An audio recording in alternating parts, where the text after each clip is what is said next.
Bueno, hoy nos vamos a dedicar a analizar tuberías parcialmente llenas de forma circular.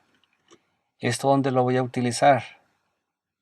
Pues si nos vamos a dedicar a la construcción de fraccionamientos, pues de entrada va en la parte de los sistemas sanitarios, en todas las tuberías de drenaje, el sistema principal de descarga, pero también lo vamos a utilizar cuando tengamos que diseñar el sistema pluvial. Generalmente en los fraccionamientos no se acostumbra a diseñarlo, pero es necesario, ¿eh? Por eso ha habido gran cantidad de problemas y de afectaciones a los usuarios. Si alguno de ustedes se va a dedicar a la construcción de autopistas, pues una parte fundamental es el diseño de los sistemas de drenaje. Todas las cunetas, todos los pasos de agua, generalmente por el proceso constructivo, si se tienen gastos pequeños, más adelante veremos cuál es el gasto pequeño para diseñar para una tubería circular o un canal circular. Más o menos son como 20 metros cúbicos hacia abajo. Es más económico construir con material plástico de tubería, ¿no? Entonces, pues tenemos que hacer los análisis del flujo uniforme. Bueno, este problema no lo hemos visto desde el punto de vista de determinar el cálculo o el tirante normal. En este caso vamos a partir de la ecuación de la sección circular. El parámetro de diseño es el diámetro. El tirante es medido a partir del fondo hasta la superficie libre. En este caso, D es el diámetro, Y es el tirante. Si consideramos flujo uniforme, generalmente en los diseños hidráulicos se considera esta ecuación por facilidad. Pues necesitamos la ecuación de Manning, la vamos a aplicar. Entonces necesitamos el área, el perímetro. Bueno, ¿cómo se calcula el área de un tubo parcialmente lleno? De esta figura, el área hidráulica correspondería a el espacio comprendido entre la superficie libre y el segmento de círculo que está debajo de ella, que lo contiene. Esta va a ser el área hidráulica. El perímetro, pues va a ser la cara o la línea de contacto entre el fluido y la pared del canal. En este caso sería este segmento. Bueno, para poder calcular el área hidráulica y el perímetro al inicio del semestre, vimos una técnica de utilizar valores tabulados. En el libro de Sotelo viene una tabla completa para diferentes valores de Y entre D, y a partir de ahí calculamos el área y el perímetro y más parámetros geométricos. En este caso, pues muchas veces, como necesitamos hacer cálculos intensivos del gasto en este tipo de canal, entonces vamos a utilizar el proceso matemático. Y en este caso, pues de entrada, para calcular el área y el perímetro de este segmento, vamos a apoyarnos primero en la siguiente consideración. Vamos a utilizar un ángulo que es función de la relación del tirante entre el diámetro. Y si nosotros tomamos el centro del círculo, trazamos una línea imaginaria vertical punteada y trazamos de ese círculo hacia la orilla de la superficie libre, esa recta, entonces el ángulo va a ser medido a partir del eje vertical hasta esa línea. Si por ejemplo este tirante es 0, es decir, esta línea está hasta acá abajo prácticamente, entonces como el ángulo está medido a partir del eje vertical, pues no hay ángulo, vale 0. Oye, para tubo lleno, ¿cuánto valdrá? Pues este tirante lo mandamos hasta que toque la parte superior del canal. Entonces el ángulo sería que 180 grados. Bueno, este ángulo está medido en radianes. Entonces, un radian es 57.29 grados. Entonces habrá que dividir 180 grados entre 57.29 para saber cuántos radianes son para 180 grados. Bueno, entonces el área, si observan, es función del diámetro, que este generalmente al fin siempre lo vamos a proponer o va a ser un dato de análisis. El perímetro es el ángulo por el diámetro, es decir, según se incrementa el ángulo, pues también el perímetro mojado aumenta. Bueno, vamos a hacer la siguiente consideración. Vamos a pensar que en este canal conocemos el gasto, conocemos el coeficiente de rugosidad de Manning, porque vamos a aplicar esa fórmula. También conocemos la pendiente. Esto por topografía o nosotros lo definimos en la etapa de diseño. Proponemos un valor de pendiente. Bueno, vamos a calcular el tirante, es decir, vamos a calcular el tirante normal. No se les olvide, para la parte del diseño hidráulico tenemos como dato el gasto y tenemos que calcular el tirante. Entonces, ¿para qué calculamos el tirante? Pues para en cierta distancia definir la altura del flujo, pero muchas veces este valor nos va a ayudar para proponer el diámetro, ¿sí? Ahorita vamos a ver ese caso. Ahorita lo único que queremos es calcular el tirante. Entonces vamos a calcular esta variable. Vamos a considerar la ecuación de Manning. No se les olvide, en la parte del diseño de los canales, generalmente se considera flujo uniforme, aunque formalmente no se presente. Pero es una manera muy rápida de hacer el diseño. Y como ha sido aceptado universalmente en cualquier dependencia o en cualquier tipo de análisis, pues lo aplicamos. Bueno, entonces vamos a sustituir el área y el perímetro en la ecuación de Manning. Estoy reescribiendo simplemente la ecuación de Manning. Ahora sí sustituyo el área y el perímetro. Entonces vean, acabo de sustituir. Entonces veamos, este es el dato, este es un dato y este es un dato. Si el diámetro nosotros lo propusimos en cierto momento, también es un dato. Entonces vean esta ecuación. ¿De qué es función? Pues exclusivamente del ángulo. Entonces realmente cuando calculemos el tirante normal, no estamos calculando y, sino primero necesitamos determinar ese ángulo. Una vez que lo hayamos determinado, pues es sencillo, porque de aquí, este es un dato, este es un dato, entonces simplemente despejamos y. Entonces vean, realmente el análisis del cálculo del tirante normal, la parte crítica no es determinar y, sino el ángulo. Entonces, el gasto es un dato, n también, el diámetro no se diga, y la pendiente. Entonces nuestra incógnita es el ángulo. Y veamos, por ejemplo, este ángulo está en una función senoidal, y luego aquí este está a un exponente a la 2 tercios, y luego este ángulo está a la 5 tercios. Entonces esta variable es no lineal. En consecuencia, esta ecuación es una ecuación no lineal en una sola variable. Entonces, aquí está un comentario. Lo primero que tenemos que hacer es, antes de calcular y, resolver en función del ángulo. Una vez que conozcamos el ángulo, pues despejamos y calculamos todos los parámetros hidráulicos y geométricos. Bueno, si nosotros recordamos la solución de ecuaciones no lineales en una sola variable, en términos matemáticos es encontrar la raíz. Entonces esa función debe estar igualada a 0. Entonces la ecuación en Manning la voy a igualar a 0. Si ustedes recuerdan, le dimos este formato, donde agrupamos todos los términos constantes. ¿Qué fue lo que hice?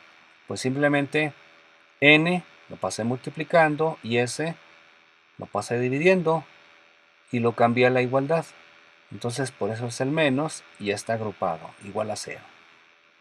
Entonces la ecuación que vamos a resolver es este tipo. Bueno, de entrada, esta ecuación no tiene solución exacta. ¿Qué tenemos que hacer? Pues aplicar un método numérico. Entonces ya hemos visto varios de ellos. Vimos la de qué. ¿La ecuación de qué tipo? Pues vimos la de método de punto fijo o el de Newton-Raphson. En este caso vamos a obtener la solución numérica. ¿Qué método aplicaremos? En primera instancia solo vamos a resolverlo por punto fijo. Ok. El método de punto fijo al final era lo siguiente. Tengo una función de y igualada a 0, despejo y el resto lo mando a la parte derecha de la igualdad y ese sería g de y. Entonces, veamos la ecuación. La ecuación que estamos trabajando no es función de y, es función del ángulo. Vean, es función exclusivamente del ángulo. Entonces, ¿qué vamos a hacer? Pues de manera análoga, pues f de y, función del ángulo, sería despejar y. En este caso vamos a despejar uno de los ángulos. Y el resto, en la parte derecha de la igualdad, será la función del ángulo. Bueno, el método de punto fijo, ¿qué me dice? Pues sería determinar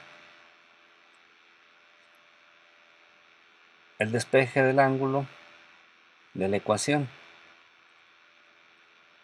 Pero en esa ecuación hay tres opciones o tres posibilidades de despeje. La primera, la número 2 y la número 3. Si ustedes recuerdan, el método de punto fijo, siempre un tip que les recomiendo, que hay que despejar la variable de mayor peso numérico. Ahorita vamos a ver cuál es la mayor peso numérico. Por ejemplo, este a las 5 tercios. Ok. Y este a la 2 tercios. Pero está dividiendo, entonces sería la 3 medios. Entonces ahorita, si me piden seleccionar de la 1 o de la 3, en este momento el mayor peso numérico de la ecuación 1 es la variable 1. Porque está un exponente mayor que el que está en el denominador. Ahora vamos a ver este. Este ángulo está multiplicado por 2, pero está multiplicado por una función trigonométrica. Entonces el seno vale entre menos 1 y más 1.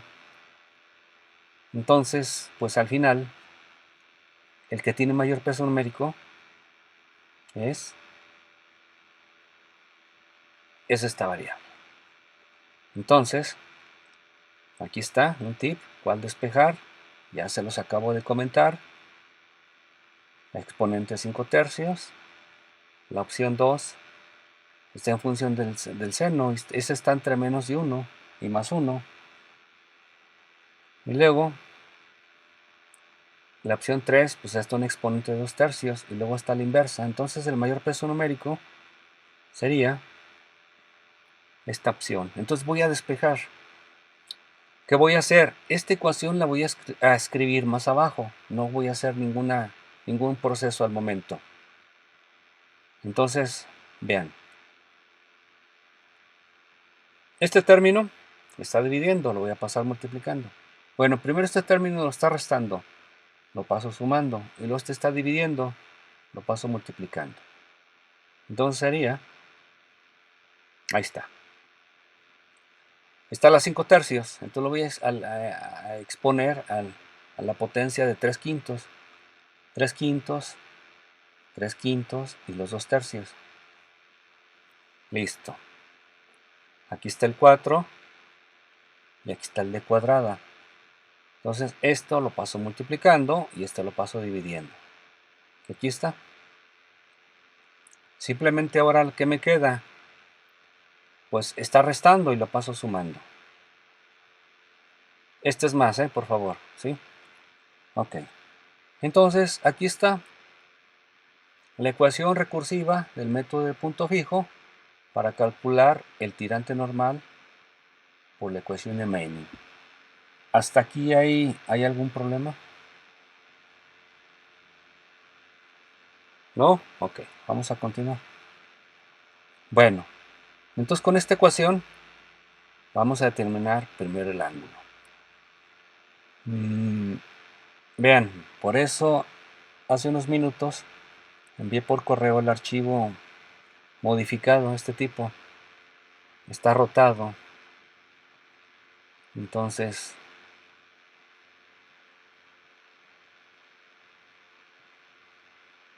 ahí está. Vamos a ver este problema. Y este problema nos va a ayudar a calcular el tirante normal.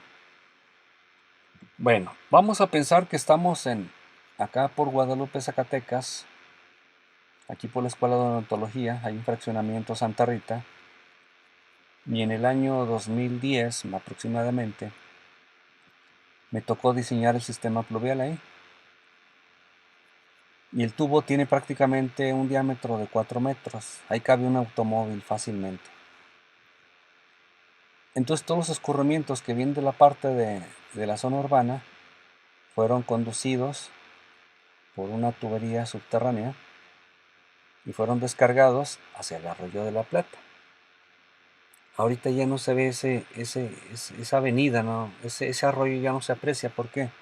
Porque a un lado de la escuela de odontología construyeron una vialidad. Ah, pues debajo de ahí va ese tubo.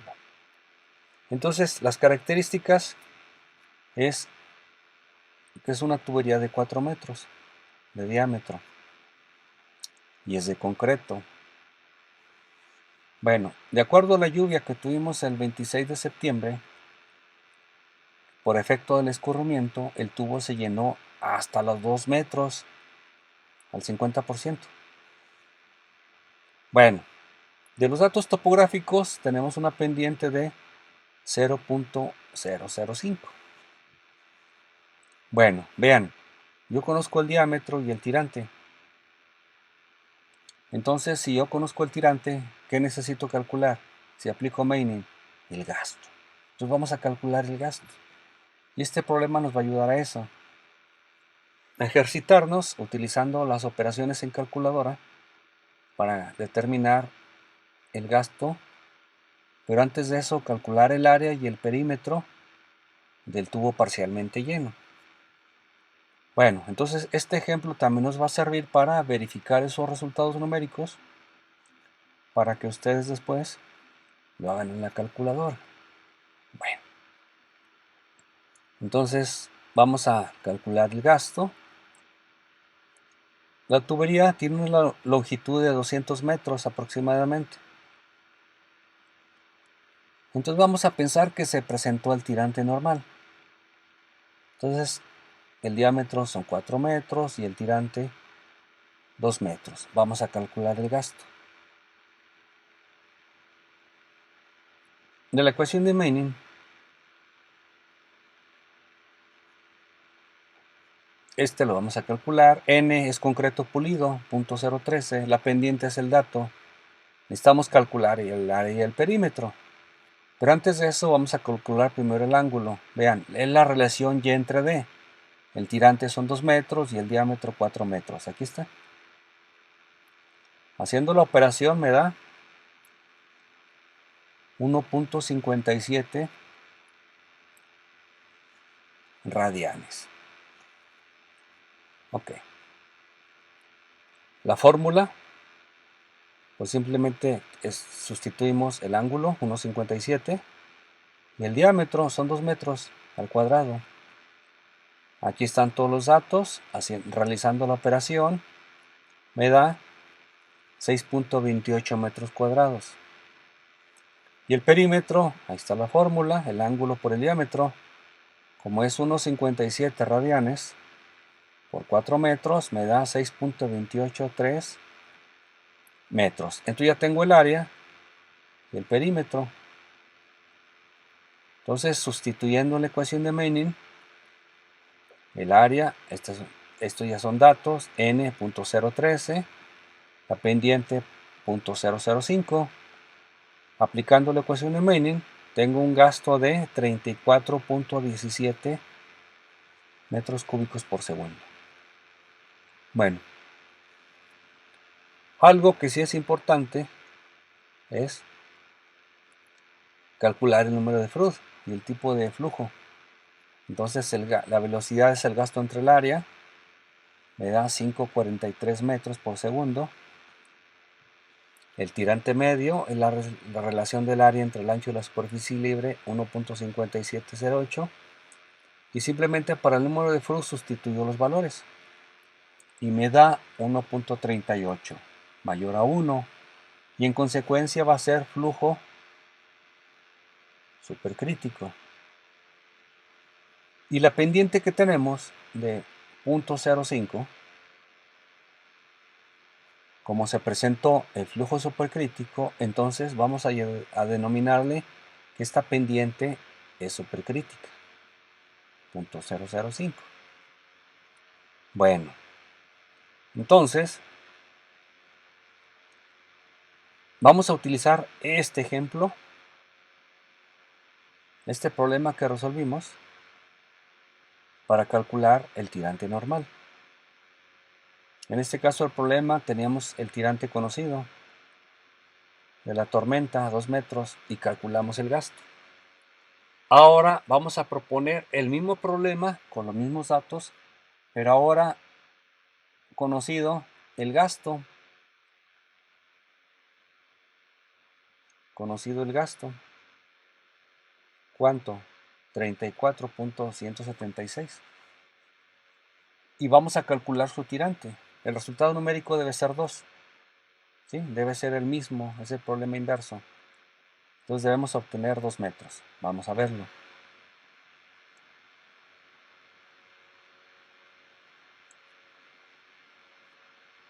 Entonces vamos a considerar el mismo canal. Aquí está el dato del gasto. Y vamos a determinar el tirante normal. ¿Por qué vamos a ver este problema? Pues para irnos familiarizando con el proceso.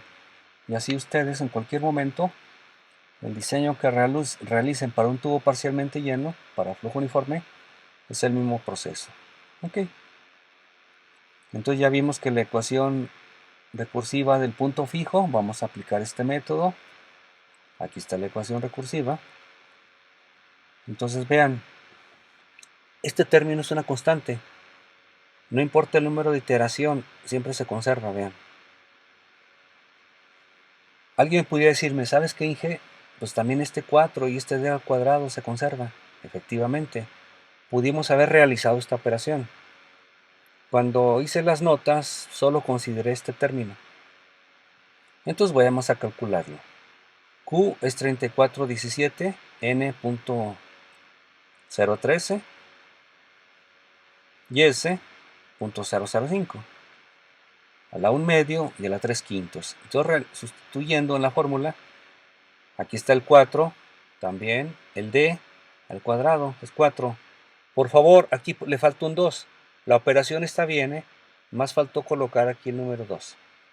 Entonces, haciendo las operaciones, me da .7530. .7530. Entonces vean la fórmula, la ecuación recursiva. Vean, ya es más fácil de manejar. Entonces muchas veces cuando tenemos términos constantes por ahí, hay que realizar la operación y vean que se hace un poco la ecuación más simple de manejar. Bueno, entonces esta es la ecuación recursiva del método de punto fijo. ¿Cómo se resuelve o cómo se aplica?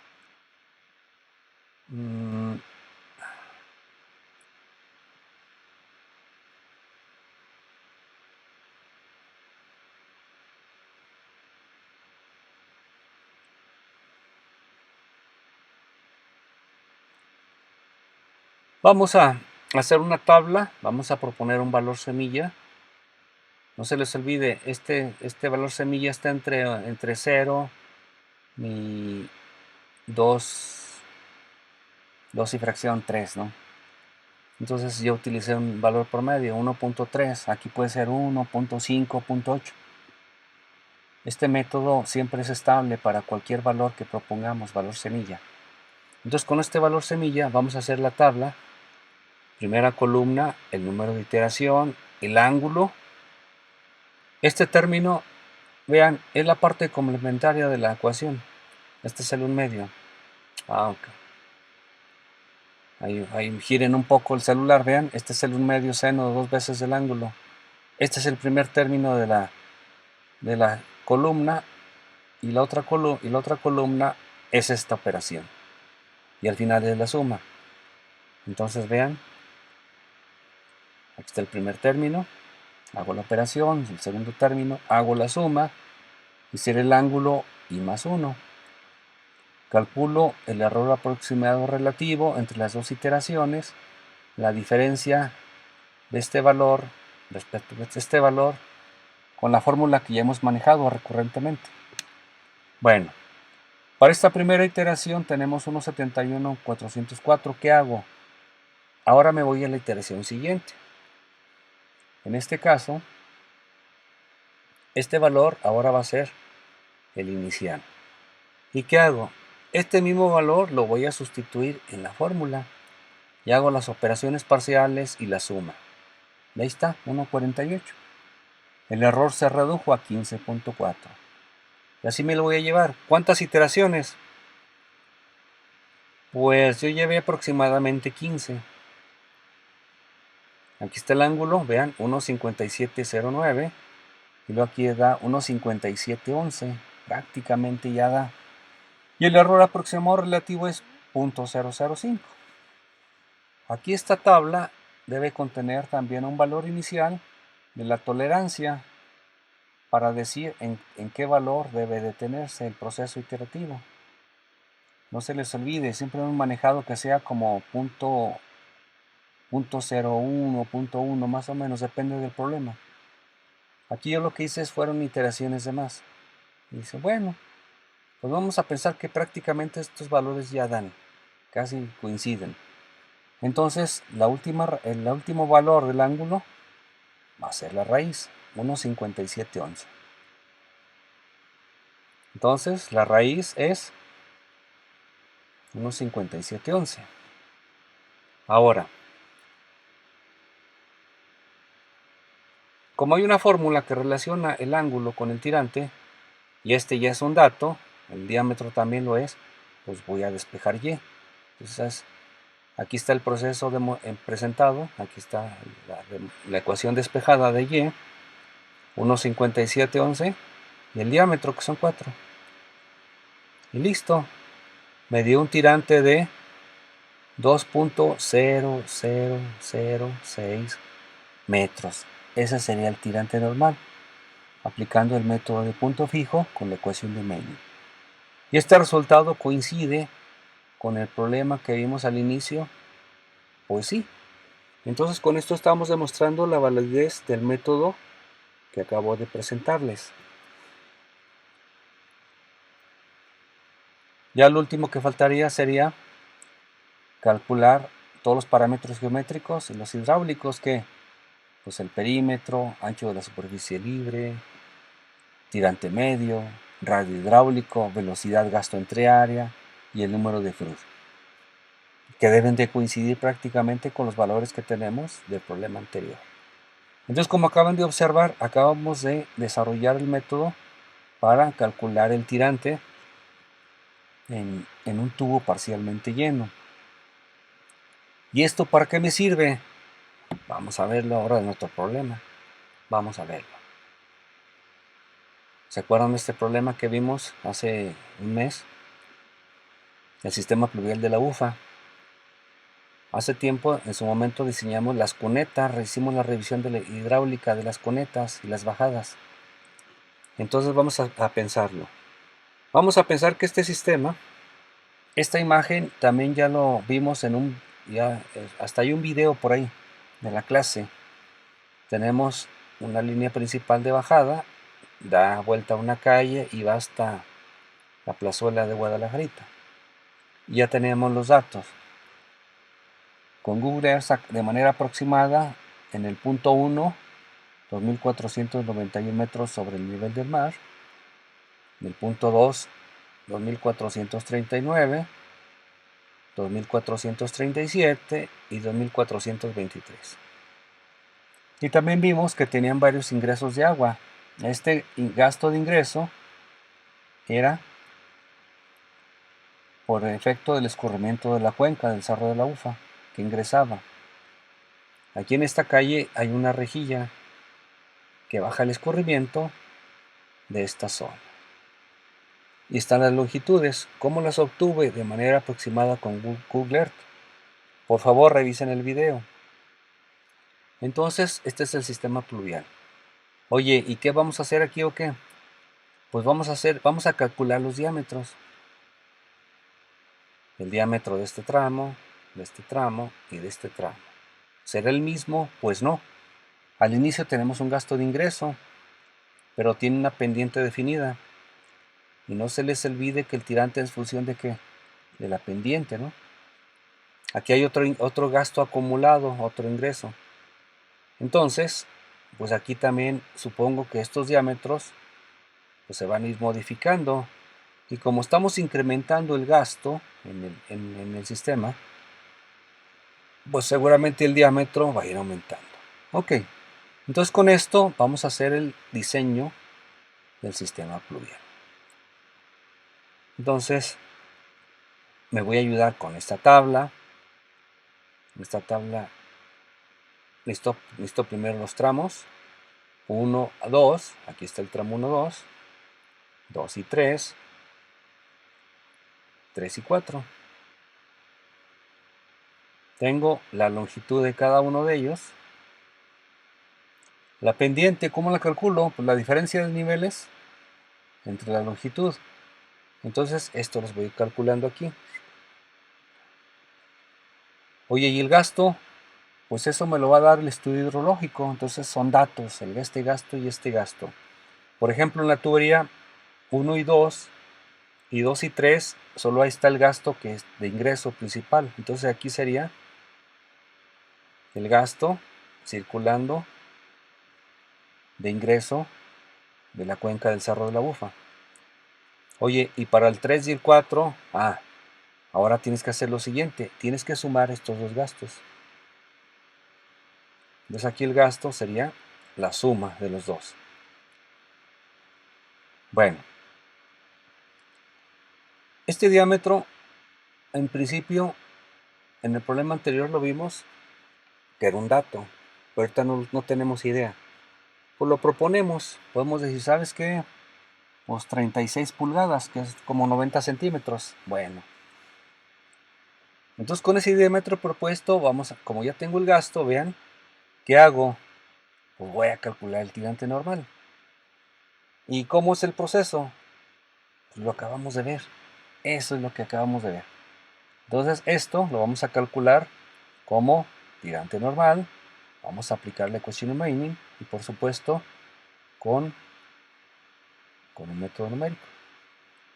¿Con cuál? Con el método de punto fijo, que fue el que ya vimos. Bueno, entonces aquí está el problema.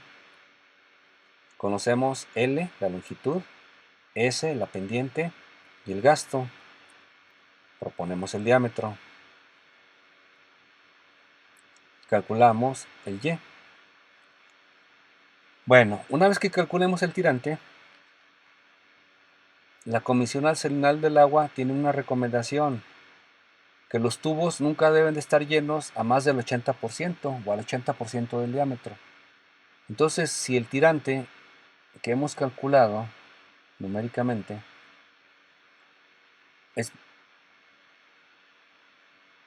este tirante es mayor al 80% del diámetro, ¿qué tenemos que hacer? Pues que el tirante queda muy por encima del diámetro, casi va tubo lleno.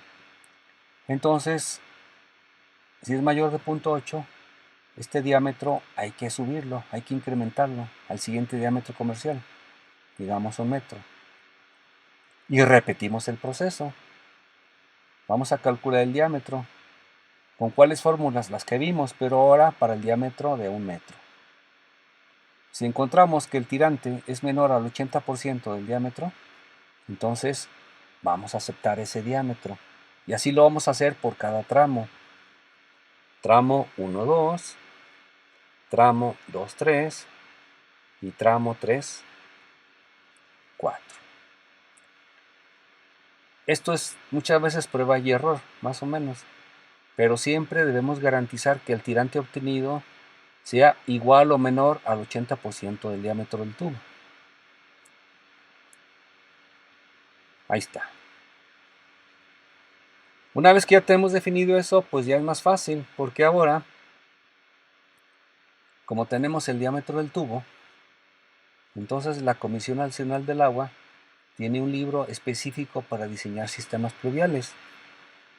Y me dice, oye, Inge, pues quiero calcular las cantidades de obra para hacer el presupuesto. Bueno, el diámetro del tubo va a regir el ancho de la excavación y la profundidad.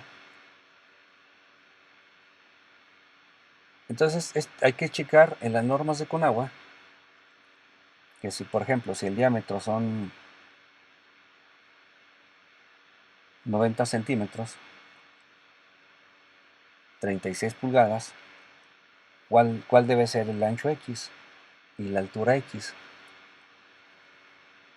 Muchas veces en los diámetros está en función del proceso constructivo. Aquí, por ejemplo, este ancho debe ser lo suficiente para que una persona pueda ingresar, y luego con un pisón empieza ya a acomodar el material y a compactarlo. Entonces van a ser como unos 40 a 50 centímetros. Entonces esta distancia X va a ser igual a el diámetro más 50 centímetros más 50 centímetros. Esa será la distancia X.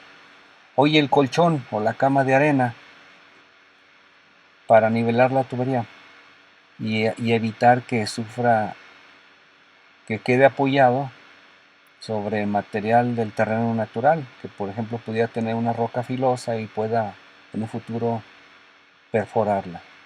Entonces, este espesor también es función del diámetro. Y en el libro de Conagua, creo que es el libro 51 o algo así, lo voy a buscar, nos dice cuál es el diámetro, la altura del colchón de la cama de arena. Por ejemplo, para 90 centímetros son como 10 centímetros de arena. Entonces vean, aquí esto sería material de relleno, de arena fina. Ok. Entonces, ¿cuál sería el volumen de excavación para ese diámetro? Pues sería esta altura del colchón de la cama de arena, más el diámetro, más también es función del diámetro del tubo. Para 90 centímetros aproximadamente son como 70 centímetros. ¿Eso qué objetivo tiene? Pues si el diámetro del tubo es pequeño, ¿qué pasa? Pues esta profundidad puede ser pequeña, pero entre más grande sea el tubo, ¿qué puede pasar? Si por aquí pasa un camión, pues el tubo debe estar más enterrado para que los esfuerzos que transmite el vehículo en circulación se transmitan hacia el resto del terreno y al final el peso no lo reciba completamente la tubería. Entonces para diámetros grandes, se va hasta 1,20, algo así. Sería 1,20 más el diámetro más el colchón. Imagínense el tubo de 4 metros que estuvimos revisando ahorita. 4 más 1,20, 5,20 más los 10 y los 15, 5 metros 30, vean. Entonces el volumen excavado sería 5,30 por los 2 metros. Entonces esa sería el área de excavación y por la longitud será el volumen. Entonces de manera similar podemos calcular también pues el trazo y la limpia o la demolición de la loseta que está aquí encima. Sería este ancho por la longitud. Oye, y el material de relleno, este volumen pues también. Entonces si observan, todo está asociado al diámetro. Entonces a partir de ahí yo puedo calcular todas las cantidades de obra. El presupuesto, pues manejo los precios unitarios, por limpia, trazo, topografía, excavación, afines de las paredes, relleno, tendido de la tubería, relleno del material, producto de la excavación, compactado.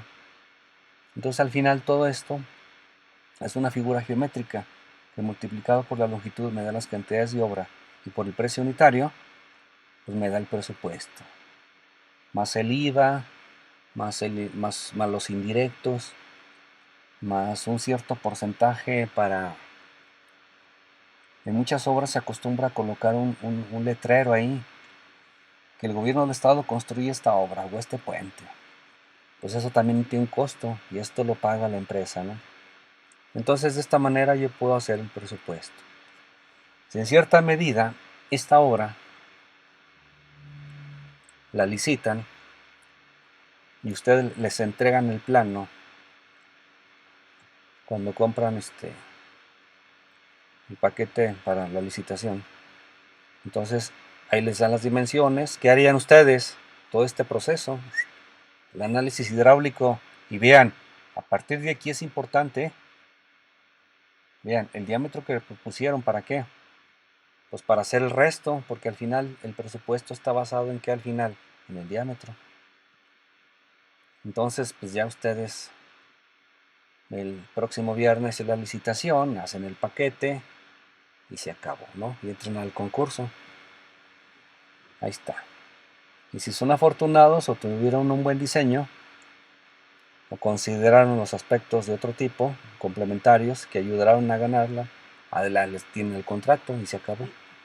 ¿Sí? Entonces observen, aunque no les guste la hidráulica, pero se dediquen a construir en las autopistas, o en los fraccionamientos, o en las zonas urbanas, al final, ¿qué tienen que hacer? En primera instancia, ser hidráulicos. Vean, porque si ustedes no dominan esta parte, pues cómo obtienen los datos o las cantidades de obra para hacer una presupuestación más realista, más precisa. Y algo que no deben de olvidar, también tenemos que aprender de leyes y reglamentos. Para eso están esos 56 libros de la CONAGUA. Ok, entonces con esto prácticamente terminamos lo de flujo uniforme y terminamos lo de flujo crítico. Ahorita estoy evaluando si aplico un examen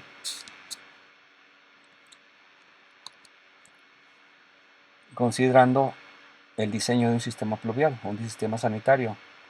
La única manera de que ustedes aprendan y lo dominen es cómo, por resolviendo los problemas.